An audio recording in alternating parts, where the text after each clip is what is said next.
Buenos días. Mi nombre es Bennur Ruiz Castro, docente en la institución educativa de Playitas, en el municipio de San Martín de Loa Bolívar. Junto con mi compañero Juan Carlos Vergara Bejarano, presentamos hoy una reflexión sobre la evolución y la crítica de la educación sostenible. Buenas, compañero. De una escuela rural del sur de Bolívar, rodeado del río Magdalena y una de la comunidad que ha construido su identidad durante generaciones, nos preguntamos, ¿la educación que ofrecemos aquí realmente apunta hacia la sostenibilidad? ¿O seguimos modelos diseñados lejos de nuestra realidad? Eso es precisamente lo que vamos a explorar. Para entender la educación sostenible, necesitamos ir a sus raíces. En 1972, la Conferencia de Estocolmo colocó por primera vez la crisis ambiental en la agenda global.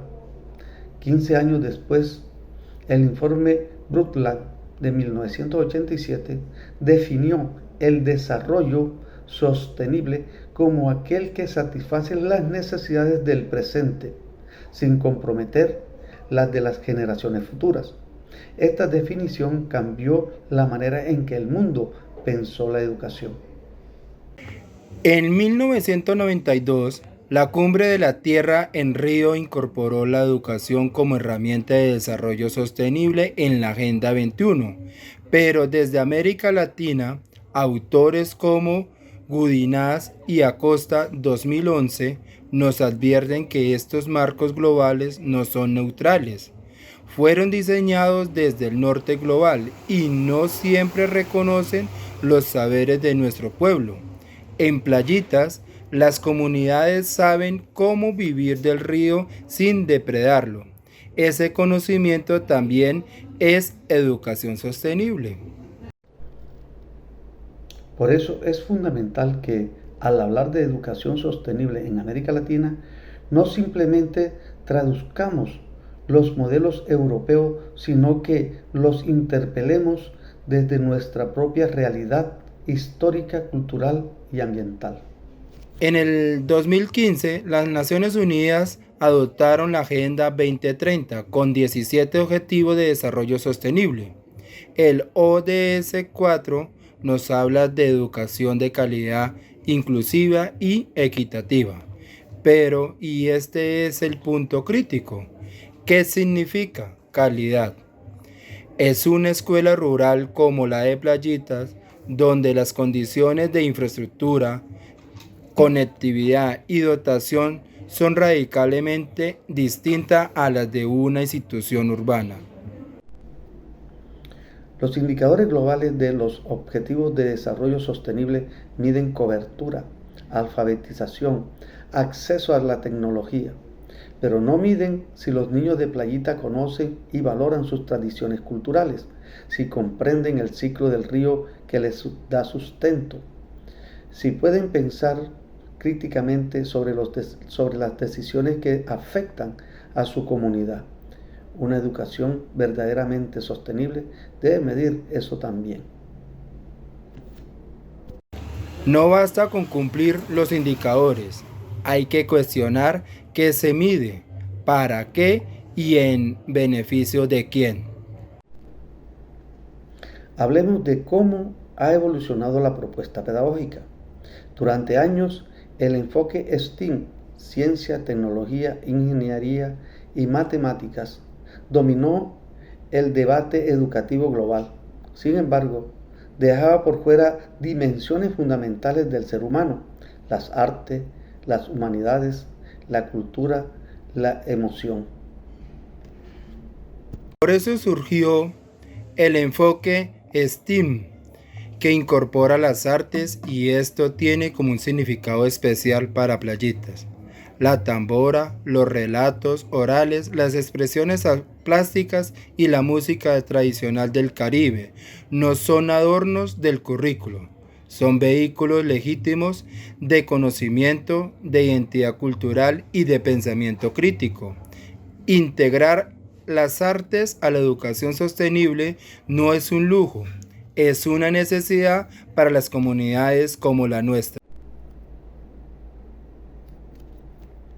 El diseño universal para el aprendizaje DUA propone que la educación debe ser flexible, múltiple en su forma de representación, expresión y participación, de modo que ningún estudiante quede excluido. En una escuela rural donde los niños tienen distintos ritmos, distintas condiciones y distintas formas de relacionarse con el conocimiento, el DUA no es una aspiración abstracta, es una respuesta concreta a la diversidad real que encontramos en el aula de Playitas. Llegamos a uno de los debates más urgentes, el reduccionismo tecnológico. Existe una tendencia a identificar educación sostenible con acceso a la tecnología digital.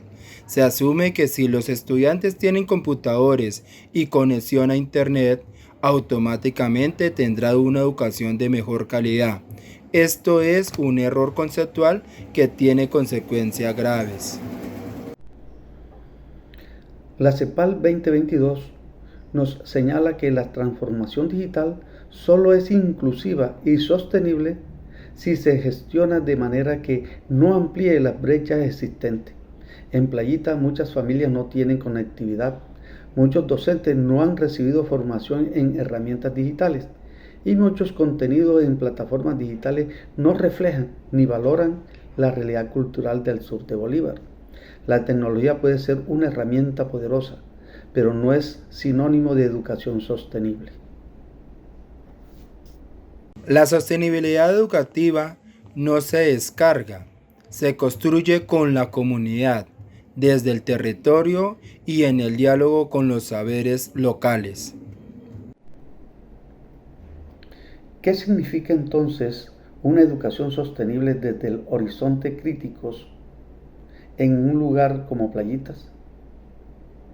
Significa una educación que parte del territorio, que reconoce el río, el monte, las tradiciones culturales y las formas de organización comunitaria como fuentes legítimas de conocimiento. Significa que un currículo que dialogue con los objetivos de desarrollo sostenible, pero que los interpele desde la realidad local, que incorpore el STEAM sin abandonar los saberes ancestrales y que use el DUA para no dejar a ningún niño fuera del proceso. Significa también que los docentes seamos investigadores de nuestra propia realidad, que en lugar de aplicar recetas diseñadas en otros contextos, construyamos propuestas pedagógicas surgidas del conocimiento directo de nuestras comunidades. En Playitas, eso se traduce en estrategias que rescatan las tradiciones culturales y vinculan la escuela con la Junta de Acción Comunal, que convierten el río Magdalena en recurso didáctico vivo.